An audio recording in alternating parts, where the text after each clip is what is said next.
مستقبل موت سے شروع ہوتا ہے، مرنے کے بعد کی زندگی 1000 سال، لاکھ سال، کروڑ سال، کروڑ صدی، کھربوں صدیاں، وہ جو کھرب صدیوں والی زندگی آنے والی ہے، اس کا دار و مدار اس دنیا کی زندگی پر ہے۔ یہ زندگی جیسے گزار رہے ہیں اس کے اعتبار سے وہ کھربہ سالوں کی زندگی بنے گی یا بگڑے گی۔ اتنی قیمتی زندگی، اتنی قیمتی ہماری صبح اور شام، ہمارا دن اور رات کیسے ضائع ہو رہا ہے۔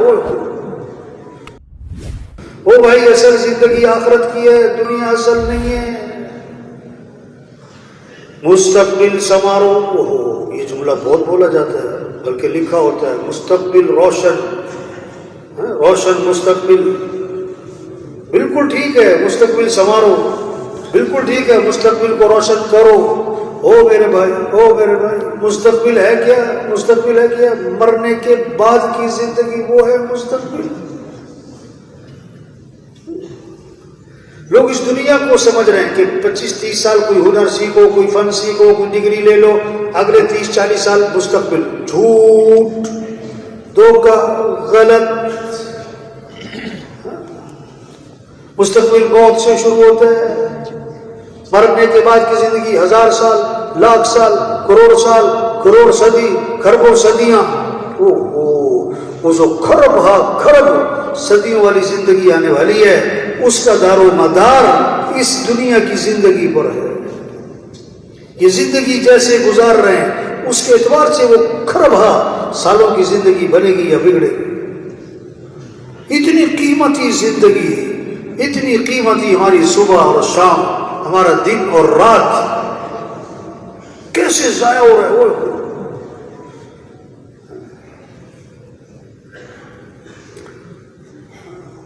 ایک صحابی نے عرض کیا، حضور مجھے نصیحت فرمائیں۔ فرمایا نماز پڑھو تو یہ سمجھ کر کہ زندگی کی کون سی نماز ہے؟ آخری۔ اب جتنے ہم بیٹھے ہوئے ہیں، ہم نے فجر پڑھی، ظہر پڑھی، عصر پڑھی، ابھی مغرب، کہیں دل و دماغ کے کسی حصے میں، کروڑویں حصے میں یہ بات آئی کہ شاید آخری نماز ہو، شاید کیا ہو؟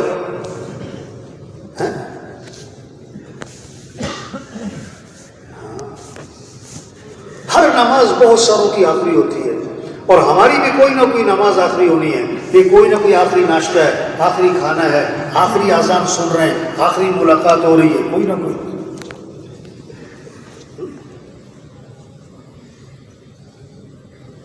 تبلیغ سب کا رخ آخرت کی طرف ہے۔ رو بھائی دنیا دھوکہ ہے، دھوکہ ہے، دھوکہ ہے، اصل آخرت ہے، اصل آخرت ہے، اصل آخرت ہے، مرنا ہے، مرنا ہے، مرنا ہے۔ ایک ساتھی ہمارے وہ جا رہے تھے کہ کسی سے ملاقات ہوئی جہاز میں، تو اب جس کے ساتھ ملاقات ہوئی نا وہ بڑا مالدار آدمی، اسے کہنے لگا کہ دیکھو میں نے ایک فلاں یونٹ فلاں جگہ لگا لیا، اور ایک میرا پروجیکٹ ادھر چل رہا ہے، اور ایک میرا کام فلاں جگہ ہو رہا ہے، اور ایک میں نے بنگلہ وہاں بنا لیا ہے، اور ایک جگہ میں نے یہ کر لیا ہے، اور فلاں جگہ میں نے زمین لی، فلاں جگہ میں نے فارم بنا لیا ہے، اور فلاں جگہ میں۔ تو یہ ہمارا ساتھی سنتا رہا، تو جب وہ خاموش ہوا اس نے کہا میاں صاحب ہو سکتا ہے یہ جہاز نیچے ہی نہ اترے، ہو سکتا ہے جہاز۔ کہتا یار تیری مہربانی کی گلا کرانے، ایک ہی کہنا ہے۔ کہتا نہیں میاں صاحب کئی دفعہ ہوا کہ جہاز گیا اترے، ہم نے کہا یار مہربانی کری کتنی گلا کر۔ ہاں تو مرنے کا پروگرام بولو بھائی، ہاں یہ چھوٹی سی زندگی ہے، ختم ہونے والی ہے، اصل آخرت ہے۔ کسی نے پوچھا کہ زندگی کا سب سے بہترین دن کون سا گزارنا چاہیے، کون سے دن کو آدمی بہترین کر کے گزارے؟ انہوں نے کہا جو اس کی زندگی کا آخری دن ہو نا اس کو بہترین سے بہترین بنا کے گزارنا چاہیے۔ انہوں نے کہا کیسے پتہ لگے بھائی یہ زندگی کا آخری دن ہے؟ انہوں نے کہا کوئی دن تو آخری ہونا ہی ہے، تو ہر دن کو ایسا گزارو کہ شاید زندگی کا کون سا دن ہو۔ یہ تبلیغ کہ سب کو رخ اللہ کی طرف پھرے، سب کا رخ آخرت کی طرف پھرے اور سب کا رخ اعمال کی طرف پھر جائے. کس کی طرف؟ کہ زندگی جو بنتی ہے وہ مال سے نہیں اعمال سے بنتی ہے. دو بنیادیں ہیں زندگی گزارنے کی. جتنے بھی دنیا میں انسان ہیں، یہ پورے شہر میں گاؤں میں جتنے لوگ زندگی گزار رہے ہیں، دو بنیادوں میں سے ایک بنیاد پر زندگی گزر رہی ہے. یا تو بنیاد کیا بنائی ہوئی ہے؟ مال سے زندگی بنتی ہے. یا بنیاد کیا ہے؟ اعمال سے زندگی بنتی ہے. اگر یہ بنیاد ہے کہ مال سے زندگی بنتی ہے، اب معاشرے میں فساد برپا ہوگا، جھوٹ بھی ہوگا، دھوکہ بھی ہوگا، ظلم بھی ہوگا، خیانت بھی ہوگی، رشوت بھی ہوگی، سود بھی ہوگا، چوری بھی ہوگی، قتل بھی ہوگا، فراڈ بھی ہوگا، بے ایمانی بھی ہوگی. دکھائیں گے کچھ، دیں گے کچھ، اوپر ہوگا کچھ، نیچے ہوگا کچھ، کہیں گے کچھ، کریں گے کچھ. یہ دنیا مسائلستان بن جائے گی. اور اعمال سے زندگی بنتی ہے، اعمال سے زندگی بنتی ہے. یہ جو بنیاد ہے، اس بنیاد پر جب زندگی گزرے گی پھر معاشرہ بڑا خوبصورت ہوگا، بڑا پاکیزہ ہوگا. پھر جھوٹ نہیں، پھر سچ ہوگا. پھر عدل، ظلم نہیں، عدل ہوگا. پھر خیانت نہیں، ہاں پھر امانت کو ادا کریں گے. پھر فراڈ نہیں ہوگا، پھر دھوکہ نہیں ہوگا، پھر چوری نہیں ہوگی. ہاں امن ہوگا. پھر ایثار ہوگا، پھر سخاوت ہوگی، پھر محبتیں ہوں گی. ہاں تو معاشرہ جنت بنے گا. تبلیغ اس بنیاد کو زندہ کرنا کہ اے دنیا کے انسانوں، اے دنیا کے تاجروں، اے دنیا کے زمینداروں، اے دنیا کے مالداروں، اے دنیا کے حکمرانوں، او وزیروں، او سرداروں، او افسروں، او فوج والوں، پولیس والوں، او جنرل صاحب، کرنل صاحب، زندگی جو بنتی ہے اعمال سے، مال سے نہیں بنتی. سرمایہ وہ نہیں ہے جو موت پر چھوٹ جائے، سرمایہ وہ جو موت پر ساتھ جائے. مال ساتھ نہیں جائے گا، اعمال ساتھ جائیں گے. 500 کی جوتی 5000 کی، 10,000 کی، سب کی اتر گئی، آگے ننگے پاؤں. 5,000 کا سوٹ ہے، 50,000 کا، 1,00,000 کا، آگے سب کا کفن ایک ہی ہے. 2 مرلے کا مکان، 2 کنال کا، 4 کنال کا، 10 کنال کا بنگلہ، وہ قبر کا سائز ایک ہی ہے بھائی. 20 لاکھ کا باتھ روم، آخری غسل پھٹے پہ ریڑے والے کا بھی، مل مالک کا بھی. 30 لاکھ کا بیڈ، آخری چرپائی جنازے والی، سب کی ایک. 6 کروڑ کی گاڑی، نہیں 10 کروڑ کی گاڑی. اچھا آخری سفر سب کا ڈالے پہ یا کندھوں پہ یا ایمبولینس پہ. یہ ہے تبلیغ.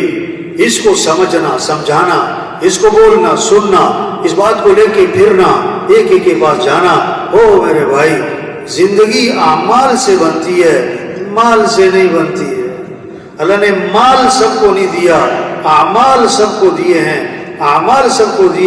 ہر آدمی مال والا نہیں، اعمال والا بن سکتا ہے. آج مالدار بننے کا شوق ہے، دیندار بننے کا شوق نہیں. اگر مالدار بن بھی گیا تو مالدار بننے سے مسئلے حل نہیں ہوں گے، اور اگر دیندار بن گیا تو مسئلے حل ہو جائیں گے، دنیا کے بھی آخرت کے بھی. ہاں یہ خوبصورت پیغام ہے، یہ سب سے بڑا سچ ہے، یہ سب سے بڑی حقیقت ہے. اس کو سمجھنا، سمجھانا ہے، اس کو بولنا ہے، سننا ہے، اس کو لے کے پھرنا ہے، اس کو دلوں میں اتارنا ہے. یہ ہے ہمارا کام. تو سب نیت کریں کہ روزانہ دعوت دینی ہے. انشاءاللہ میں کرنٹ کوئی نہیں. روزانہ کیا کرنا ہے بھائی؟ اچھا اب یہ ماشاءاللہ بہت سارے ساتھی بیٹھے، نئے بھی ہیں، پرانے بھی ہیں، بہت سارے کیا ہے 4 ماہ سال. آج صبح سے اب تک کتنوں کو دعوت دی؟ آج فجر سے لے کر اب تک کتنے گھروں میں گئے، کتنے دکانوں پہ، دفتروں میں، کھیتوں میں، کسی مزدور سے، کسی گاؤں، کتنوں کو آج دعوت دی ہم نے. یہاں سے اندازہ لگائیں کہ ہمارا دعوت کا مزاج ہے کہ نہیں ہے. 4 ماہ لگانا سر آنکھوں پر، 4 ماہ لگائے بہت اچھا. لیکن آج کتنوں کو دعوت دی بھائی؟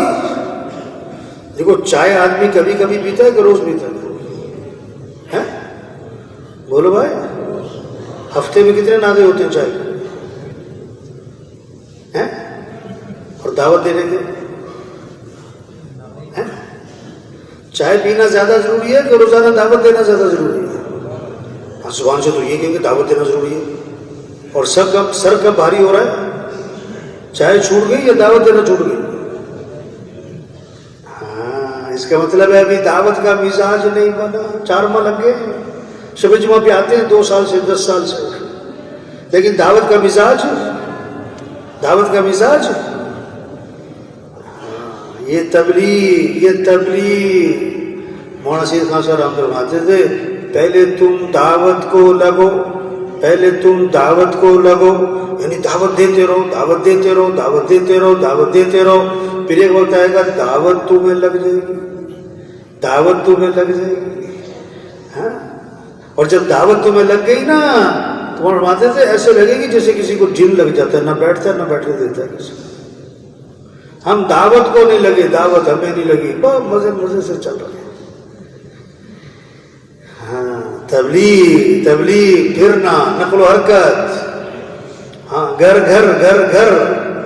گلی ایک فرد کے پاس، محلے میں محنت، نکل کر محنت. ہاں مسجد میں آنے والے تھوڑے، نہ آنے والے بہت زیادہ ہے. او بھائی اللہ کو راضی کر. او بھائی دیکھو زمین پر بیج ڈالنے سے پہلے زمین کو کیا کرتے؟